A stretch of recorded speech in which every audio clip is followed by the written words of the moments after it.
Detroit, we have inspired the world through our fashion, films, TV shows, and especially music.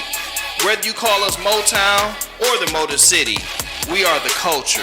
Detroit welcomes you to the Culture Conversations Podcast. Welcome to the Culture Conversations Podcast. I'm your host, Anthony Thompson II. Today, we about to have some fun. We about to get into some hip-hop talk. But if we have hip-hop talk, we got to bring real hip-hop artists. 100. Today, the one and only, my Detroit player. I met him at Heaven Studios. 100, for sure. And he been killing it ever since. Then I saw him at this Foot Locker joint many years back. He probably don't even remember that when he was on the stage. No, yeah, I do remember that. I do remember that for sure. I remember. Man, if y'all don't know the name Courtney Bell, you about to know this name very, very well. This dude is a dope lyricist, artist, and I don't want to compare him to nobody, so I ain't gonna do that. But we're gonna talk about this. We just gonna have to talk this talk though. Yeah, no doubt. What up though, my guy? Man, what's up, man? Peace to the God, man. I'm feeling good. All these years, we finally getting up in here. Nah, man, everything is in divine timing. I feel like, man, it's time for this now. I'm outside, so man, we about to have a good conversation. Do you feel like a veteran now? I honestly do. Because you a young guy, but yeah, I'm still young. I've existed within just about every generation except for Team Eastside, Doughboys. Like, those are my predecessors. Those was the guys that I looked up to, the Stretch Moneys, the King Gordys, the Fat Fathers, like all of them. Like, I looked up to them growing up. So, I most definitely feel like for my generation, I witnessed maybe like 2 to 4 generations up under me of rap from here. This is no disrespect to nobody because we got so many dope rappers though, but we gotta speak facts. What you about to say? You be barring up though. Yeah, like it ain't on no whole. Some people gonna give that street stuff up. Y'all not from Detroit. We got a lot of Detroiters that gonna give that Jeezy talk. Yeah, for sure. Without a doubt. Yeah, without a doubt. And then some people gonna give you that Eclipse, that Pusha T talk. We known for that. Mm-hmm. But I'm going to say it like this. You give them Barty Bar bars. Man. You doing this. Man, shout out to Royce. Shout out to M. And you made him do this. Yeah, for sure. Shout out to Royce. Shout out to M. Shout out to 5'9", man. Big Sean. Like, as far as, like, lyrical music, them the guys who pushed my pen. Them the guys who I look to. Like, Street Lord Juan. Blade Icewood. I'm so happy Juan home, though. Man, hell yeah, man. Now, Juan is my favorite rapper from here, period. After him, I'm gonna go Blade. But Juan is like my favorite rapper from here. Yeah. Like my favorite rapper. He has, I can't wait till one day Juan able to tell these stories. Yeah, man, I can't wait till Juan release. If he's able to ever tell these stories, but Juan put out a book, dog. That would be an interesting book, bro. You tell it through the music. He's very good with his pen. Juan tells the stories through the music if you really listen. He tells shit through the music for sure. I'm waiting on him to just drop new music. I'll be hearing so much crazy unreleased shit. I'll be like, man, when is everybody else gonna be able You think he gonna get that space again and do it? Yeah, man, Juan is always in the space to create. I personally think. Because I felt like he was moving towards the management business, more focused on that side. I mean, but he's always been it. I feel like being young, Juan has always wore 2 hats. He always was the label owner and he was getting in the studio and out barring niggas at the same time. So that's an anomaly to me. Certain rappers can't do business with him. I just felt when he came home, he was like, all right, I'm about to show all you youngsters and just really, you know what I'm saying? Yeah, I think him coming home, just based off certain conversations I had that I can speak on, Juan was on unity more than anything. You feel me? Because so many artists like myself and generations above us, they hold him to a very high stature. You feel me? So I think his focus coming home was just bringing all of us together for real. Yeah. If it ain't no bloodshed where niggas not coming together, where it ain't, at least right now, niggas can't have that conversation. I think that was his focus, like restoring the balance here. Because this is the industry, and this has been the industry, and shit, the world got their eyes on Detroit right now. So, in so many facets. Yeah, in so many facets. So many facets. From fashion, the industry, entertainment, the music, the whole nine. Film, TV, all Film, that. TV, the whole nine, for sure. So, I'm going to ask this. How did the connection happen with you and Royce? How did that become? Because that's like Brody. So, like, and it formed from what I saw from the outside, because I ain't inside y'all camp. Yeah. I saw it develop over years, you know. Yeah, it actually happened over years, for sure. I've always held Royce up here when it came to lyricism, not even just in the city, but in general. Come on, for sure. Just want you to know. Yeah, like I've always held him near. So like he was always somebody that I looked up to, even as a kid, being introduced to like real rap music. The M before Sean was on. Him and M was like the niggas that I was looking to for like real rap. Because I've been rapping since I was little. Yeah. But I'm close friends with his brother Vish. Me and Vish was super close. Got you. So it happened on both ends. So many people were speaking to him about me that when the conversation like finally started to happen, it came from Vish. It came from Street Lord Juan too. It came from so many people that was close to him. Like, hey, that kid Courtney, he's like the young generation of you. DJ TJ put me up on you. Oh, no doubt. He is like, TJ's like, one day, he's like, man, I ain't gonna say where, you know where heaven. Yeah. Y'all home. And he's like, pull up to the stool. I pulled up and I just saw you in there going. And then we chopped it up that day. I was like, this dude can't be the age he is, because your mindset, even then, was just like different. Man, that's all praises to the Most High for that, man. I pray for wisdom every day, bro. Pray for wisdom every day. And I know I'm beyond my years with it. Like, I feel like a lot of stuff that I'm on now, I'm just now catching up to what I was on years ago myself. So I can only imagine what somebody who's listening to the music, how they're perceiving what I'm saying, or just my image, or how people look at me, type shit. You know what I'm saying? So yeah, heck yeah. So where, like, your music, talk about the projects you have released so that people can catch up. Okay, so I've been rapping the mixtapes too. Yeah. Yep. So my first body of work was 10 Commandments. I was heavily involved in the Hebrew Israelite school of thought then, so I wanted my first body of work to be dedicated to the Most High, or to whoever God is to other people, but it's I label it the Most High. I wanted my first body of work to be dedicated to that, to the Most High, and the first body of work was 10 Commandments. Then after I did 10 Commandments, I actually charted with that project, and I had the Coach K's, the Mickey Halsteads, Def Jam. I had a lot of labels reaching out to me just off of that body of work. How did that interaction change your career and make you look at the industry? It showed me that mentally and emotionally I wasn't prepared for that next level of life. Like, you look at the kid that you know is going to go D1 that has the potential to make it to the league, but he's in his own way. So I was very young, mentally immature, emotionally immature. So everything that came at me, I just wasn't ready for.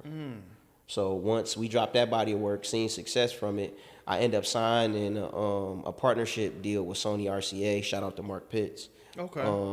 I did a one-off deal with them, and I dropped Poverty Stricken. Mark's still in New York? Yeah. Is he, so as far as I know? So how did he? I knew Mark from when I worked for Sony Epic. Yeah, no doubt. So how did Mark? Because Mark up the chain. Yeah, for sure. For Mark to get to your music, like, how did that happen? That piece, and then how did that connection happen? Because I'm sure he didn't come here. Nope. He didn't come here. He flew me out to New York. Yeah. He flew me out to New York, but he had a close homeboy at the time whose name was Bright. Okay. So I met this guy named Bright through my big brother, whose name is Pay Cash. He's my in-house producer. Gotcha. So both of them had a relationship, and after 10 Commandments came out, like, I really started to dive deep into the music professionally, and my sonics changed, and it started to get bigger. Records started to get greater. My pen started to get sharper, and PC and Bright came together along with my manager Ray. And Bright was like, yo, I could take this straight to Mark Pitts if y'all want to get a situation. And I had already had people reaching out. Yeah. Certain managers, certain labels was already reaching out, acquiring. And I went with the home team. My guy PC was like, come on, let's see what this industry shit like. Yeah. Because at that time, I'm young. I'm super deep into the Hebrew Israelite stuff at the time. So I'm anti-industry. Yeah. I don't want nothing to do with it. I'm super independent minded. I'm doing everything by myself, funding my whole career. I don't need nothing or nobody to tell me what to do. That's how I was thinking at the time. And Mark Pitts ended up flying us out. And it was kind of like, I'm not going to say a bidding war, but like he wanted to sign me, and Coach K wanted to sign me to QC. And this is when Coach K and them was super hot. Oh, no, they were on fire. Blazing. They were scorching. Yeah, they were scorching. I remember that time. They were scorching. Yeah. They were scorching then. And dang, that's hard to say no to them. Yeah. During that time. Yeah, for sure. Like, it's like, very Migos hard. was going crazy. Like, this was go time. Very hard. But then, too, like, looking back at it, like, I'm thankful everything played out how it did, because I still have great relationships with the both of them. You know, I still got good relationships with Coach K. I still talk to him. I still got a relationship with Mark Pitts. You feel me? And that just came from doing business, right? And one thing Wayne told me, he's a part of By Storm. He helped manage Biggie, and a part of his whole catalog. He told me, don't be a nigga in this building. Whatever building you go in, don't be the nigga in the building. And that changed my perspective on how I handle my business pushing forward. Yeah. So shout out to Wayne too. That was my guy. Well, he's still my guy. Not that was my guy, but he's my guy. So when you did the deal with Pitts, you did a one-off. Yeah, I did a one-off. Y'all didn't think RCA. about, he didn't try to come back with something else yet, or? You know what? That goes back to me being emotionally immature. Like, I was so used to being able to move when I wanted to move, drop music when I wanted to drop. Now I'm a part of the industry's ecosystem. So, you know, it's just not my opinion that matters anymore. I have a whole staff and a whole floor and a whole team that I have to consider, and I wasn't considering any of that at the time. So, yeah, like when we dropped the Poverty Stricken project, the goal was to drop that body of work and come forth with another album. The album. Poverty Stricken was just a warm up for the tastemakers in the industry. Like, hey, this is the new kid in the building. This is who we about to put the bag behind. But when shit started to get slow, once the project came out, I don't move or think like that. When shit started getting slow, I know that I could do this. Okay, I can do this. I could do this. So I stopped getting on the label calls every Monday. Like, I just said, fuck that shit. Like, y'all figure that out. And I left my team to drown with that. And I know at that time it put a sour taste in a lot of people's mouth in the building, because it's like, we betting on you. Who are you to say fuck us in a way? Because people don't know, and I'm gonna talk from working at the labels. People don't know that as an artist, how much work you got to put behind the scenes besides just in the studio. It's way deeper than music. It's like you got to almost like sports. You got to kiss the babies and shake their hands, because you got to do the deal with radio drops. You got to get on with different radio promo people, get on those phones. When the label call you, y'all did Monday calls. Yeah, we did Monday calls. And then they might say, hey, on Thursday, we need you at 6 p.m. to jump on. And then we got you talking. You just had all these different people on the phone. All right, first you're going to talk to this person, you're going to talk to this person, you're going to talk to in these different markets. And, you know, they sending out your press EPK, release kits, your PKs. It's so much. Talking to different DSPs and just dealing with all of that and being young, man. I'm 20 years old. I'm 21 years old, like between 21 and 23 when I was dealing with them. And these businesses, like, you get, like, I look at it both ways. I see both sides. Like, because of the fact of, they're investing a lot of money when it comes to, like, especially with the airwaves. That's really where most of your money go, is like getting them to push your product across the radio station. Yeah, I think that was the business model then. Yep. When I was with RCA around that That's time. That's what I'm speaking to. Yeah. During that era, because we're in a totally different era now. We're in a totally different time with music right now. Yeah, the way they do it now is different because, and you can speak on this too, because I'm not with the labels no more. I'm on the touring side. But from me talking to my friends that are still around, because, you know, a lot of people just got laid off. A lot of people. Like, in the last couple of months, not in the last 6 months this year, I've had probably at least 17 friends cut. That was there from being there from 30 years all the way down to 5. Gone, for sure. Gone. For sure. And the way that stuff's structured and set up now, it's more than just social media. You know, it's more about brand partnerships and campaigns. Is that? Yeah. So, and I think it is about social media. I personally think, because I watch a lot of labels sign people that have good traction on social media just because. No, I say there's more than just about. More than just like, for sure. It's changed, evolved more, because 5 years ago it's like, if you got so many followers and so many freaking spans or whatever on social media, I call it spans, but looks, reels, for sure. You could get a deal. Now they're looking at it bigger than that. They're like, okay, is this person marketable to these are the brands that's in our wheelhouse. How can we align them with these brands to push more product or push more of this or push more, you know? And I think, not to cut you off, but I think that's more so what artists that the labels believe in. Yeah. Because we've gotten to a space with music where everything is microwavable, everything is fast track. So if you get some sort of traction on social media and a record goes on TikTok, you can go get 5 million from a label. You can go get 2,500,000 from a label. They're gonna give you the bag, blow the record up, and just eat off the record. But how much of that publishing you get nowadays? Shit, it depends. Yeah, I don't know what the back end publishing look like nowadays. It depends. Like, you can have people that do like an admin publishing deal and that's just a company that go collect all of your money for you. Or all of that. Or you can go actually get a serious publishing deal and go get a bag. And certain niggas publishing bag be in the 7 figures. But they buying for the ownership into your records and all of that too. Like, you selling your catalog. So I think it just depends on the type of artist and the caliber of an artist you are, for real, for real. So, like, we're going to go back, of course. Where is it that you want to see? What's your goals right now for your career? Like, what is your actual goals? Like, things that you're working on and where you trying to take it, like, now? Financial freedom for myself and for my family. Okay. And my team. It's not about chasing a hit or creating the biggest hit right now. I've learned that I'm the artist that have the ability to play the long game, right? And it's about building a super fan and a super fan to a fan. And I want to tour, like all of the radio looks, the being the biggest artist. I don't desire to be that. I desire to be within a space.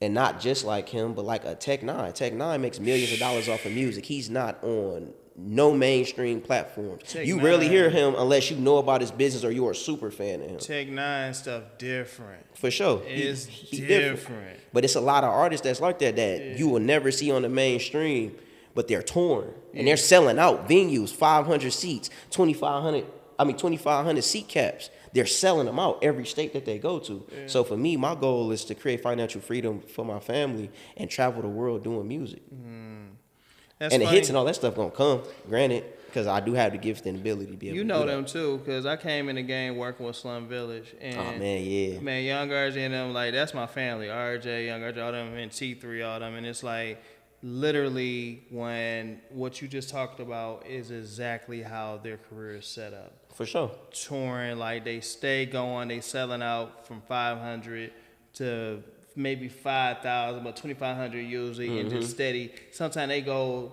to back to that country or state. They might hit 10 spots in that one state. No doubt. Sell them out. No doubt. Plus, they sell they merch direct.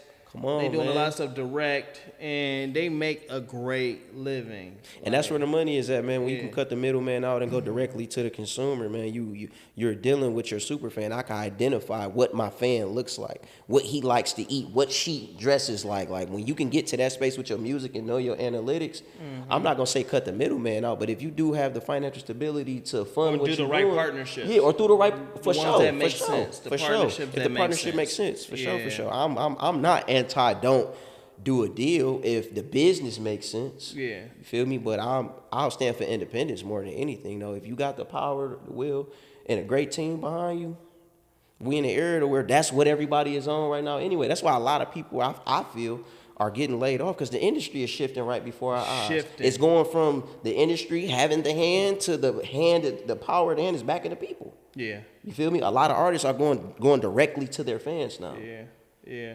Going directly to them. So I support that, but I support both ways. I do believe, like, not just music. I believe when it comes to music, when it comes to film, when it comes to TV, when it comes to all those different formats, the industry is going to switch more to focusing on streaming and focusing to more partnerships. Because, like, if you pay attention to the young dog, like, even what K Cent is doing, is it Kai or K? Oh, Kai Cenat. Kai Cenat, yeah. What he's doing, it's like, it's shifting how people even watch content. For sure. So it's like, I just see all these nuances and these changes that's coming, and it's like you said, it's right before our eyes. It's right before our eyes, man. Yeah.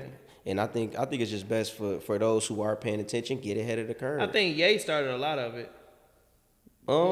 Yeah, I can agree with that. If you see I can agree with that. I can agree with that. I can see how he was trying to put these even with fashion, he's trying to put these certain pieces in place with music, with fashion, for sure, with visual content.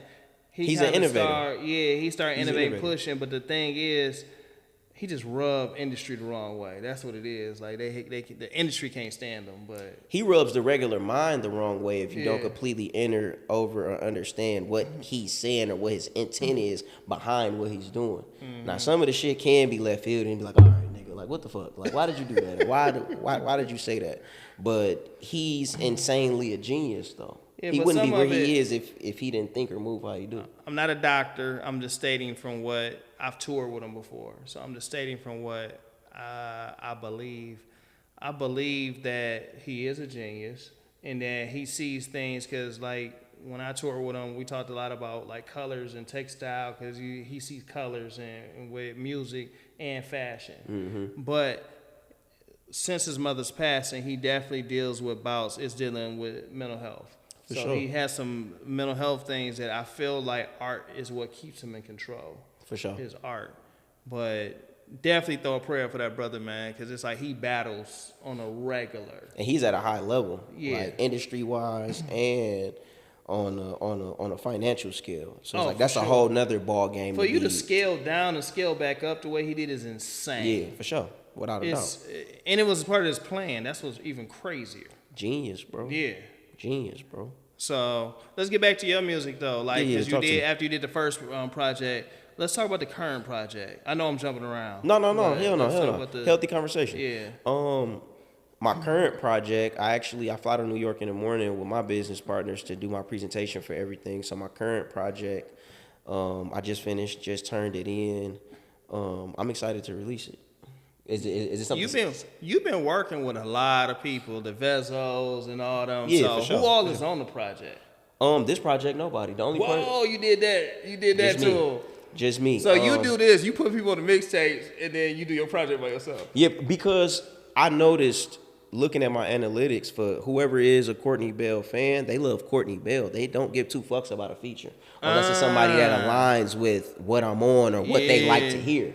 I can see that. I see why you're saying that. Yeah, so because your content totally different. Yeah, exactly. So with my Microdose project that we released last year, me and Royce, I noticed that a lot of the features was dope. The Conway feature, me and Simba, me and LaRussell, but the records that streamed the most was records that I was by myself on.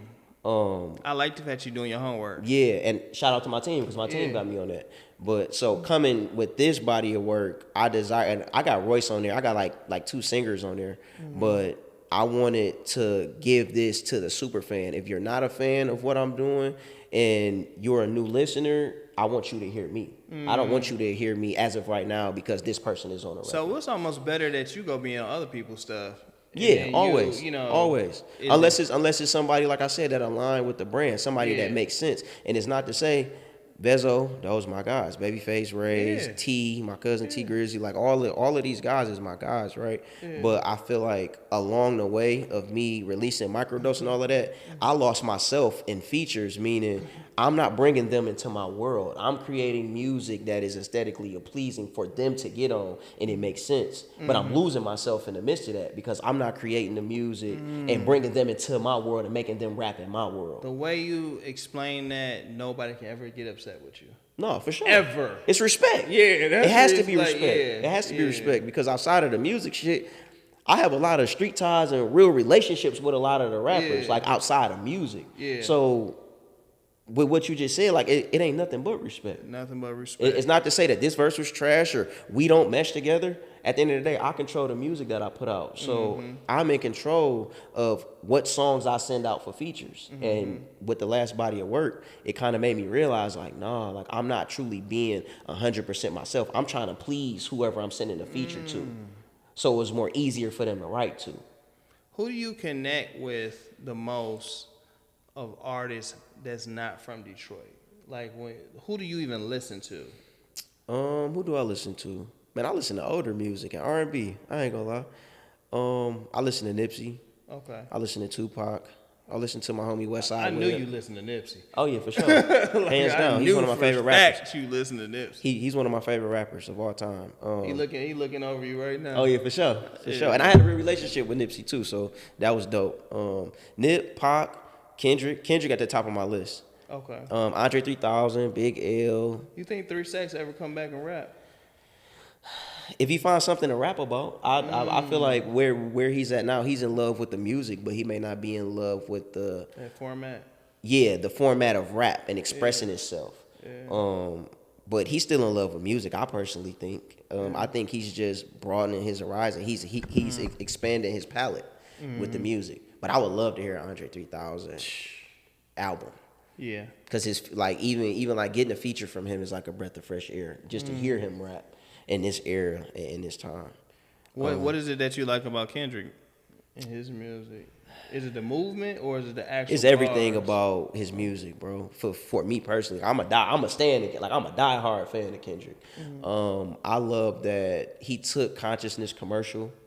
I love that in the 15 years of him doing music at a commercial level, he never lost sight of his brand. He stayed in tune with brand awareness the whole 15 years. I love his lyricism. I love that he has a real story. Like a lot of his close homeboys who he grew up with is very close to me because I got family from his neighborhood. Oh, okay. But yeah, just how integral he is with the music. He put the art form first before the gimmicks and all of that. Like he survived every era. And he respond when he want to. Man, that's a real fan base. This dude respond. It might be 2 years later. Real talk. Real talk. Respond.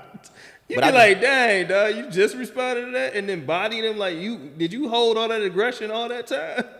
But he shut the world down every time he do. He has literally been on a run for the past 365 days. Well, more than 365 days. That's crazy. You feel me? And it's other artists in between that space too. I listen to Cole. I listen to everybody. I pull different. He kind of doing his own thing now too. Cole. Yeah. I mean, he kind of have to based he off how that beef went. And he had to. Yeah, he kind of.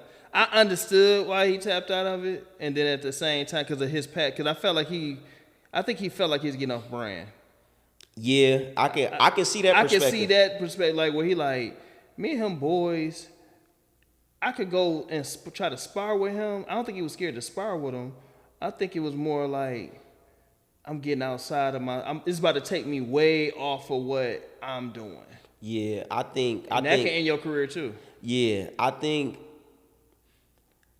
rapping at the level that he's rapped at for so many years and giving us that I dare nigga test my pen, y'all niggas can't fuck with me, and rapping at an elite level, and when the light jabs came, I would have respected it more, and this is just my personal opinion because I'm a diehard fan of Cole too. Like he's one of the best rappers of all time.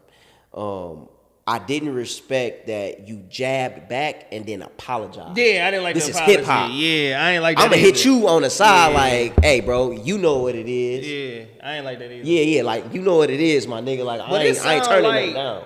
It sounds like to me too that J. Cole was in therapy or something because he's like, listen to his apology. He's all like, this wrong for me to come at my brother like the stuff he said. He's just like it's like he felt like he got on the altar the week before and was repenting, I don't feel like he was scared though. No. Because if you hear how he was scared, I don't think he was scared. I don't think some he was people scared. Like, oh, he got scared. I was like, nah, I don't think he was scared. I don't think it was fear at all. I think he knew what was really going on, and I don't need to be involved in this. And I fucked myself up, humiliate myself, jumping out there. So I'm gonna be a man and do it in front of everybody and say, hey, man, hey. Them principle things. I fucked up, and that was gangster to me because a lot of men, that was man shit that he did, minus the music shit. That was man shit that he did in front of all of those people. Well, my dog Sean he be bar talking too though. Yeah, he'll be like they forgot about him. Like he be bar talking too though.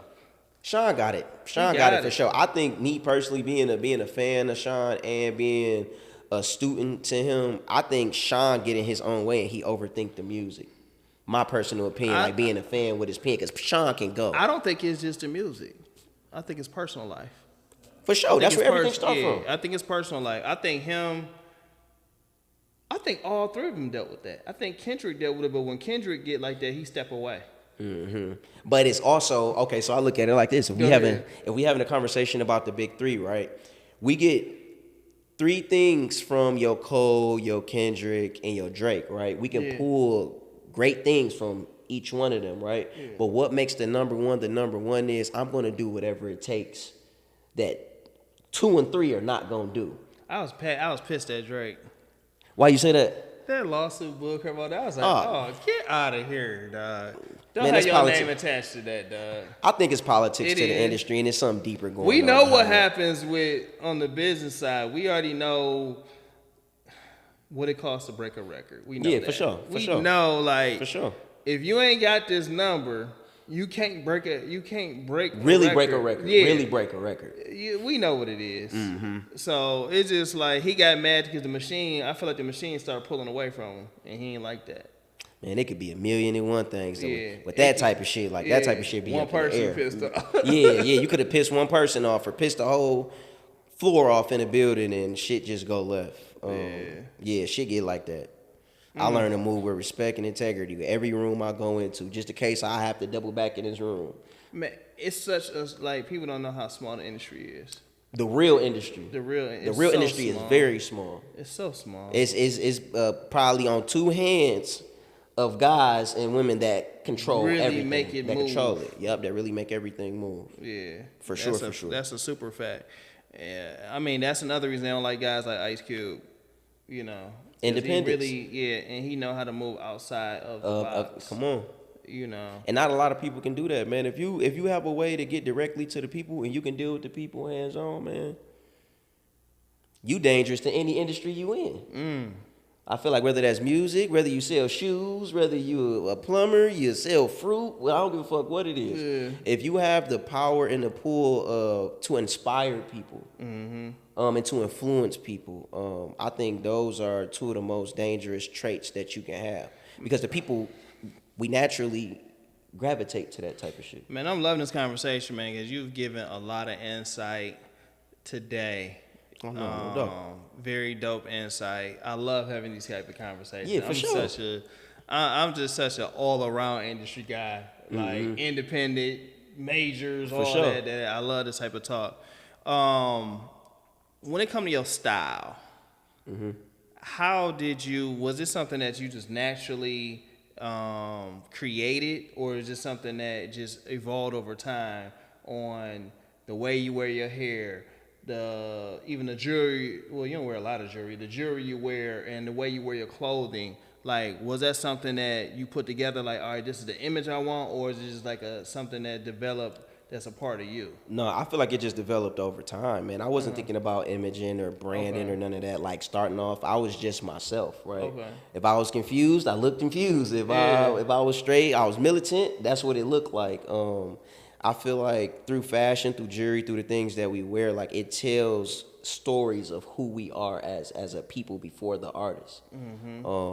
But yeah, like that, all of that came over time. I just seriously within the last year started to get on like branding and really understanding branding. Yeah. You feel me? And me learning that and adding people onto my team, it had me like, damn, bro, I get why somebody who comes to the music, who like, damn, I fuck with him, but it's like it's either something missing or like something is off.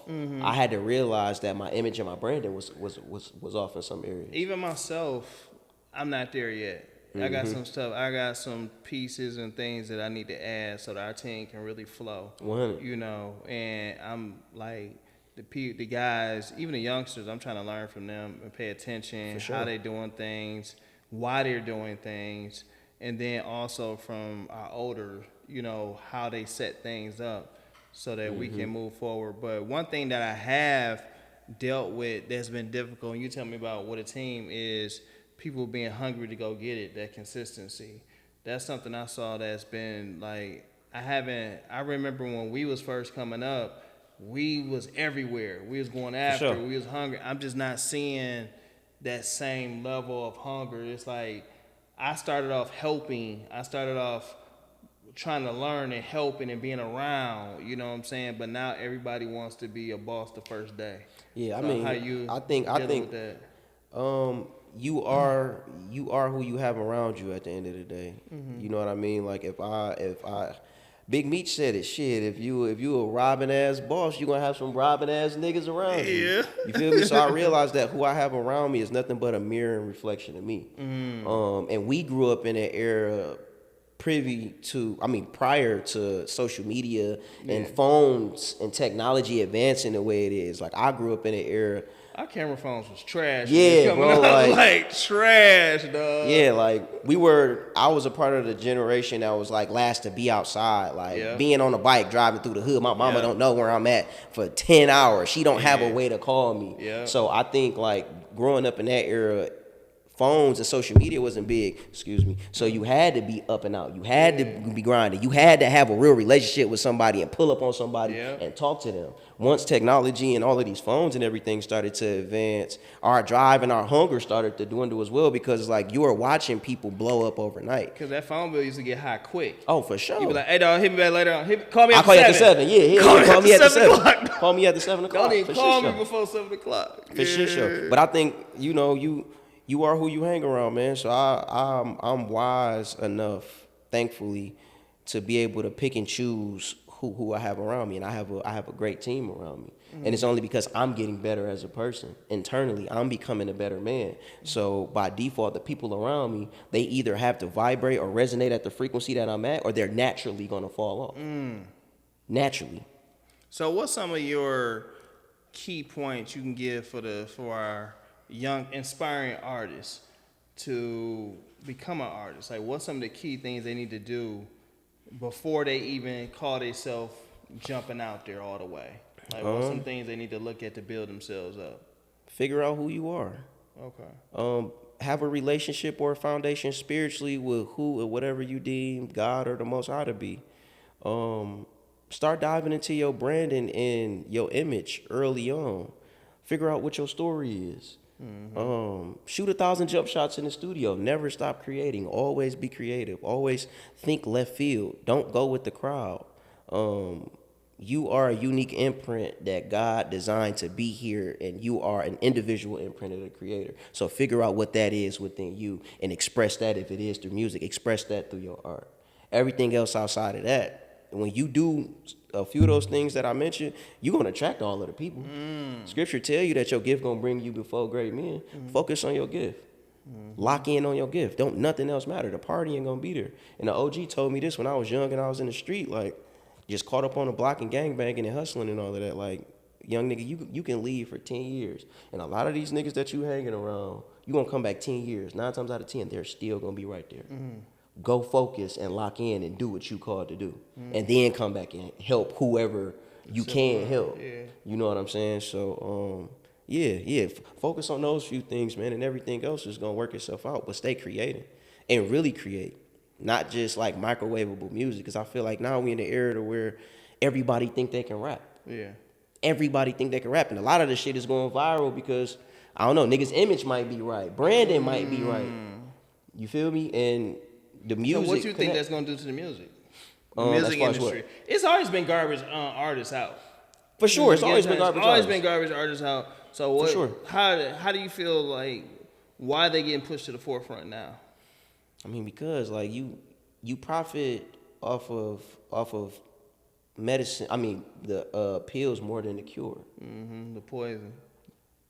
That's what we naturally gravitate toward because of how our minds is wired, because of how we've been subconsciously taught. So it's easier to listen to the bullshit. It's easier to listen to murder, kill, sex, drugs, and it's easier to pump that on the TV. It's harder to be a real nigga and not just be a real nigga by the definition or the standard of our generation. It's hard to be an upright nigga. It's hard not to talk about somebody behind their back. It's hard not. I mean, you feel me for a lot of niggas. It's hard to be a real man. Not shoot nobody, not kill nobody, knuckle them up. You know what I'm saying? I think, I think in the time that we in now, like you said, the music is always been more garbage artists, and not saying it like that, but some niggas is garbage and don't need to be rapping. Trash. Like it's some guys don't need to be rapping, but I think it's easier to push the bullshit. The goal is to keep us asleep. So do you give any passes in the studio when your mentor, when your boys come in the studio, are you trying to murder everybody every time, or do you just like, do you care more about the song flow or just destroying everybody on the track? I care about both. I ain't getting in no motherfucking studio and be like, oh yeah, I'm about to take it light. Like, when I didn't believe in myself fully, I was like that. I was timid with my pen, questioning what I was writing. But now, like, I care about first off, killing you. No mercy. I don't give a fuck if you a peer or not, because this is rap. This is a blood sport. Like, I want niggas to hear my verse and be like, damn, why he do that to him? Why he get on the verse? And then after that, once the pen is right, now we can figure out like the sonics of the record. How does it feel? Did I go too hard? Like, what was my cadence? What pockets am I in? Can I take certain syllables out? Can I lose this line? Like, then we get into the architecture of the record. But my first instinct is blood. Like, it's like a pit bull that ain't been outside. Like, let them off the leash. That's how I feel when I get in the booth with any of my peers. So y'all just warn. Yeah, for sure. And I learned that from Royce. Yeah. When being in the studio with Royce really had me like, I'll be relaxed in the studio, like writing my verse, you know what I'm saying, putting my shit together. And then he'll lay his verse first and I just look over at him like, man, let me delete this shit, man. What the fuck? Like, why did you just do that? Like, but he one of the only guys that Simba is another guy that's like that. Pen-wise, who like I done been in the studio, like, bro, you fucking crazy, bro. I'm in this bitch playing. Let me really put my war boots on. Does Deny ever produce for you? Yeah, I got a few records from Deny. Okay. I got a few records from Deny. Because I know he be in there sometimes. Yeah, hell yeah. When we were actually working on like my album that's gonna come after this project, I sat in with Deny. Deny came up to the studio for a few days and just played beats, and I wrote to some records, connected to some. I didn't connect to all of them, of course, but he for sure pushed up to the studio. Deny is a genius too. What? Deny is people fucking don't even cold, know. bro. He low key quiet with it. Yeah, they for don't sure. even know all the work he done did with Dre. But he next to the boy though. Yeah. He next to the boy. I don't gotta pop my shit. Yeah. I don't gotta. Deny doesn't have to pop his shit, bro. He's next to, if not the one of the top, I'm gonna say 5. No, for sure. Greatest rappers of all time. Yeah. Of all time. Yeah. Yeah, it's undeniable. Undeniable. It's like undeniable. Eminem has had one of the best pens of all time. Yeah, bro. that's a fact. Without a doubt. Yeah. And the one thing about him, you can say what you want to say. You can't even say the best white rapper or that's why I said the best color. rapper. It ain't even about color. He's literally one of the with best. Him. Like he one of them. He one of them boys. Even Jay would say it. Jay be like, "Hey man, go listen to Renegade." No cap. M is an alien, man. I'm honored that we share the same city. Yeah. And have somebody like that a nigga can look up to that actually did it at a high level. And for the guys that did and do make it to that level, all of them have always put the art form of rap first. All of them. When you think of Jay, when you think of Big Sean, when you think of Royce, when you think of Kendrick and Cole, the respect of the art form came first. Yeah. The gimmicks and all of that shit, fuck that. Like, because when you create real music, and it transcends beyond the gimmicks and all of that shit. That's why Kendrick is my number one. He transcends behind every era that he was a part of, from the 2009, 2010 when I became a listener and became aware of him, all the way up until now. Every time he has dropped. You know, when they come here, I've been waiting on them. When Gilly and Wallow come, it's cool what they did. I was like, they need to do that with you. For sure. They need to do divine that with timing you. For that type of stuff, though. Like, but it's divine timing for that. I know parts of your story, and it's just like, you walking through the neighborhood and talking about your whole spectrum of, they need to do that with you. Yeah. It's going to be so different. Yeah, I think that's all them other ones, it's going to be different. And what makes it different, I think, for me personally, is like, if you go to my neighborhood on both sides of my hood, because there's two sides to my hood. If you go on the dark side of Joy Road, which is Wyoming area, or you go in the Scud Zone, where Cody and Rouge and Southfield and Murder Makers at. Yeah, exactly. You know I'm Exit 9, Rosemont. For sure. My little brother. That's my little brother block. That's my little brother block. But if you go on both sides of the hood, I have a real story. Yeah. So for me, it was important to have a real story for when I do get to that level. Certain people gonna tap in and be like, no, like, Courtney was really over here. Courtney was really a gangbanger. Yeah. Courtney really hustled. Courtney really did all of these things, and I don't have to glorify none of that. Yeah. You leave the street shit in the streets because I'm pursuing music at the end of the day. So I feel like when they do come in, it's a real story to be told, and it's not gonna be your average story. Oh yeah, it's a lot that happened in our own neighborhood. Yeah, a whole lot. Especially before the projects got pulled down. For sure. Before they tore the project down. And I'm a project down. baby. I'm from the Gardens. I grew up in the Gardens before they closed them down. Yeah, I was across the street from y'all. Yeah, no. We was in the house. Yeah. It was little, but we was in the house. For sure. My whole family from the Hermit Gardens, man. Because, you know, we all used to, but we all came together over by Murder Mac and all that. Yeah, we all came together. And you know what happened to everybody, like, was it 10 years ago? What happened to everybody? Was it 10 or 12? It might have been 12 years ago. What's this, 25? What you about to say as far as what happened? When everybody went away. As far as got locked up and all of that? Yeah. No, that was 12 years ago. That was 12 years ago. That was 12 years ago. Because my man Shaq been down. heartbreaking. Shaq is the face of RTM. He been down for 12 years now. See, you know. That's one of my best friends. Because I played sports. I knew everybody over there. But a lot of stuff I don't speak on because I'm from there, but I wasn't a part of what was going on. For sure. And it ain't nothing wrong with that. Yeah, for sure. It ain't nothing wrong with that. I was an athlete over there. So Banks, go in. You know what time it is. And I get out the way. And I'll push that on anybody. I tell all my little homies on the block that I still kick it with that. Call me a big brother. It's like, man, that street shit, that gang shit, that ain't that where was real over bro. there. You said what? It was real. Oh no, hell yeah, like 12 years ago, bro. Yeah, it was crazy. 12 years ago, we was outside for real. Before everybody was glorifying being outside and sliding and all of that. Like I grew up a part of that. I was a part of the hood. Yeah. You feel me? Like on both sides. Because across the street was Donnie. I don't know if you remember light-skinned Donnie that got killed. You remember that was my. I may know him by face. Yeah, that was my dude. You know, so there's a lot of people over there that I was tight with that, you know, ain't no longer around. Yeah, man. That, and I think I love what my cousin is doing. Like I love what T has done. Like he's taking Joy Road worldwide, bro. I love it. Like he's taking the hood worldwide. They ain't really talk about us over there. Yeah, no, for sure. And then because I played and went to Michigan State, so it's a lot of connections. I be hitting his manager up all the time, like, well, I need to connect, you know. Yeah, for sure. But yeah, for sure. I love him putting that on his back. Hell yeah, bro. It's different for me when you from there. It feels different. For sure. And watching where he started at versus to where he's at now, how he's mentally evolved, how he's spiritually evolved. On a whole nother level. Like, cuz I love when I hear him talk about marriage too. Yeah, for sure. That's what I'm saying. Like that. Yeah. Real evolving is taking place. So I feel like even going back to the Wallow situation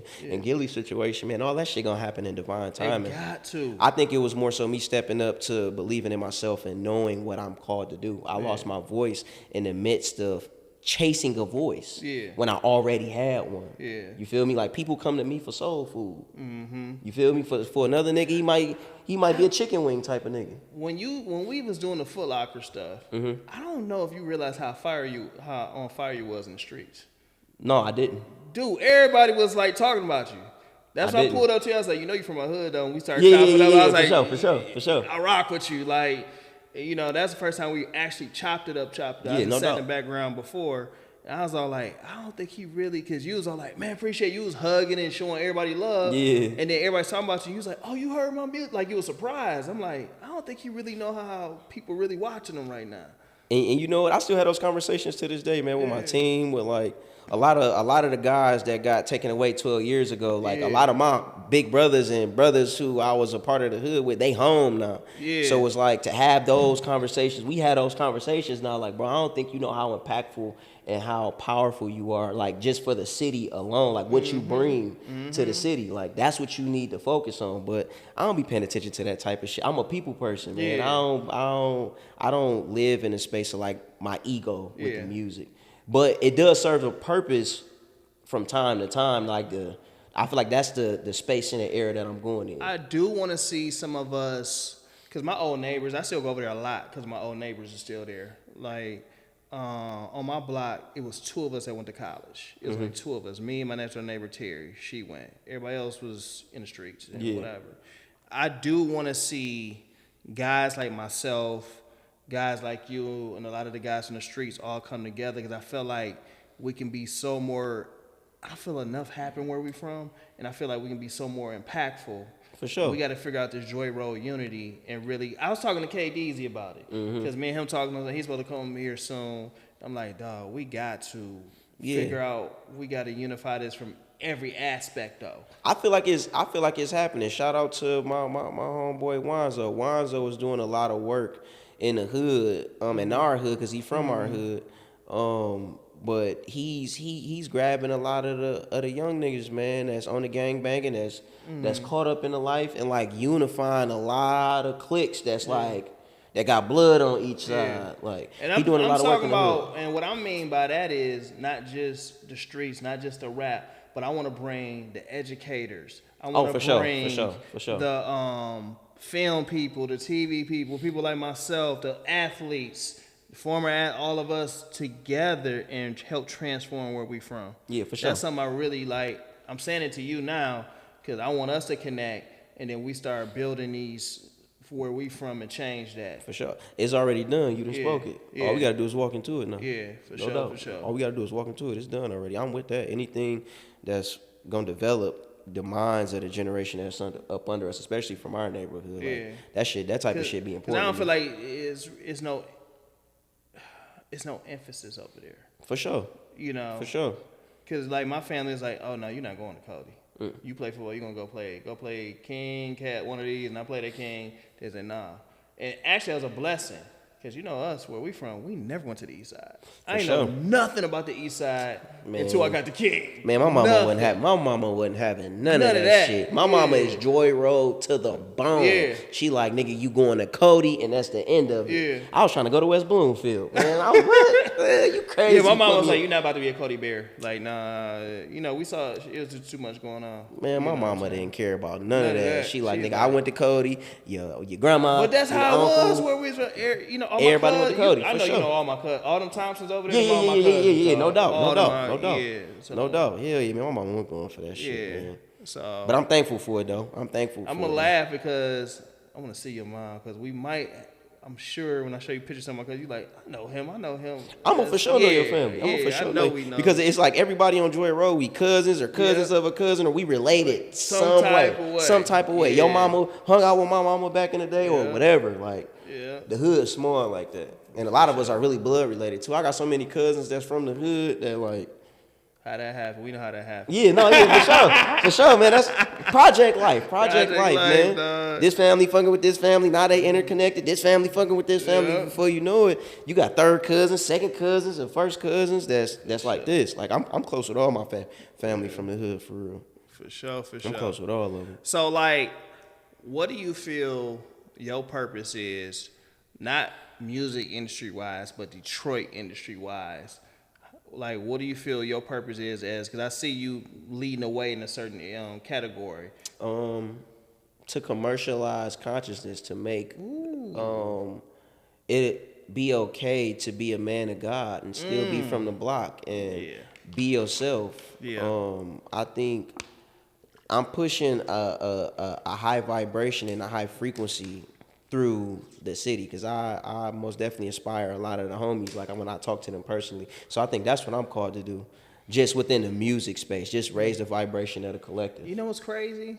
And say if you notice that, a lot of us from over there I think we just seen so much that we all went in that direction. Yeah, for sure. If you pay attention to it when we was young, you know what it was. Yeah, I feel like everybody over there is like, we ain't even on that no more. Yeah, because, man, so much happened at a young age that it's like by the time...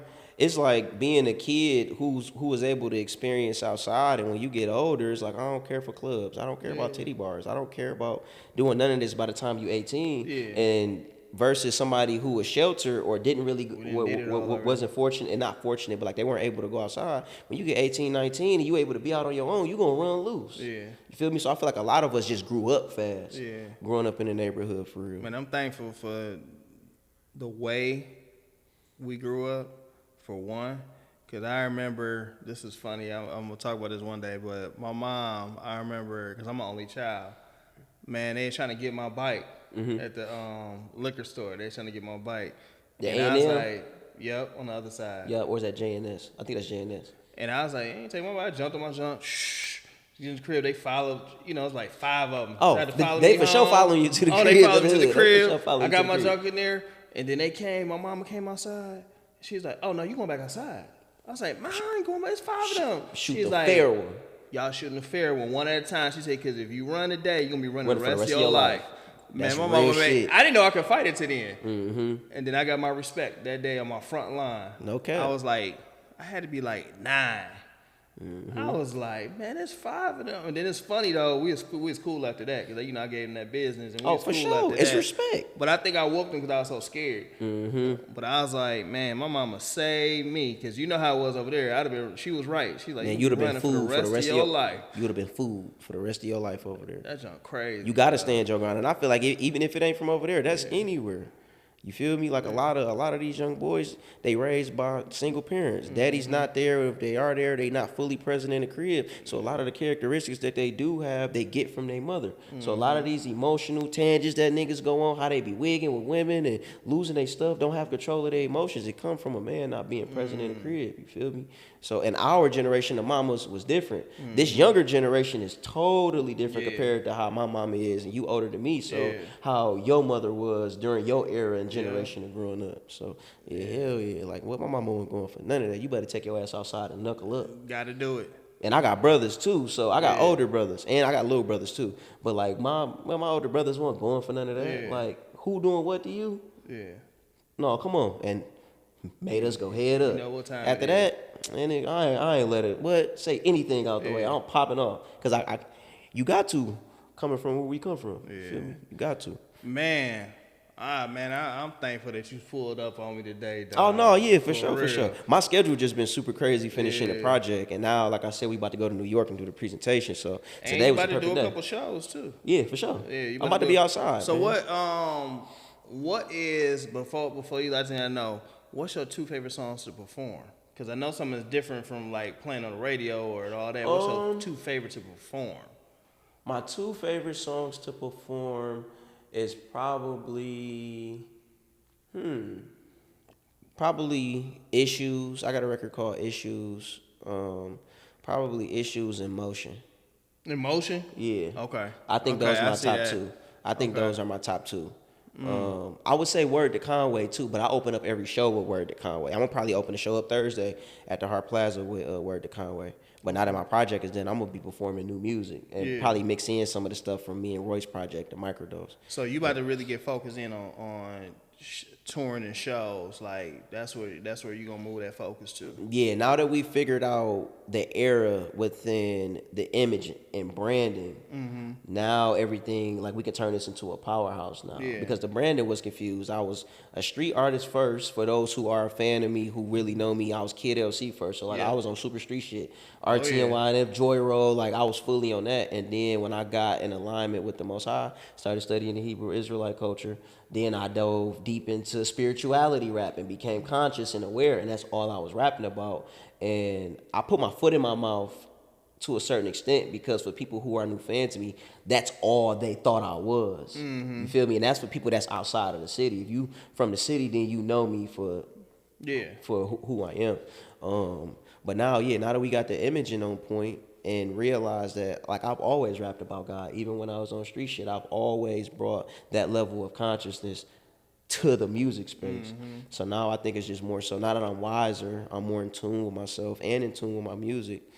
Now it's just being precise with what we release, how we release, how I look in the public, how I dress, what I'm wearing. Like I got an image consultant, product manager on the squad. Like I got all of that on the team now. And since we have started the rebranding 6 months ago, everything been like super crazy. Yeah. Super crazy. So I'm really so more when you started rebranding, you didn't wipe your social media? No, I actually, you know what? I did wipe my social media. Yeah. I wiped my social media.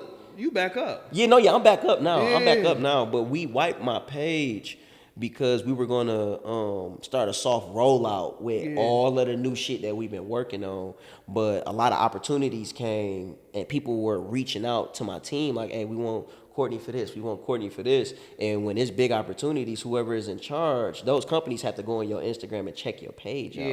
Check your analytics out, see what he posts, see what he talks about. And my page was empty. It was empty. So we had to put stuff back up on my page. That's how I said you supposed to put it back up. I'm like, like your stuff loaded. Yeah, but now I've been back active on social media for like 2 weeks now. So I gotta get back active too. Man, I had to mature. I had to realize how immature I was with social media. I let social media run me instead of me running social media. Yep. So now that I understand completely that this is a tool, this is what I'm on here to do, this is another way for me to reach a person, whether it's through my spiritual content or through music, this is what I'm on here for. Yeah. All of that other bullshit, wasting my time scrolling, looking at girls all day, like I ain't on that. Yeah. Like, you feel me? I'm more focused on brand awareness with my page and how the aesthetic of my page look and how I'm perceived. I can't control how everybody views me, but I can be in control of how I release content. Like I said, how I dress, the things I talk about, and what I do give out to the world. Yeah. From what I create. Man. So, yeah, that's the focus now, though. Man, we thank my guy for coming on the Culture Conversations podcast. No doubt. Man, it's Detroit to the world. We just want to say what up, though. I always say this. I just saying this to you because of the way we connected. We always say Detroit is the city of God and Michigan is the state of abundance. Oh, that's fire. We're speaking that constantly 100. because we about to make sure that we change the atmosphere in our state and our city. 100. So Detroit I agree with is that. I the receive city that. of God and Michigan is the state of abundance. State of abundance, no doubt. So everybody, we love y'all. God bless everybody. It's Detroit to the world. We want to say what up, though.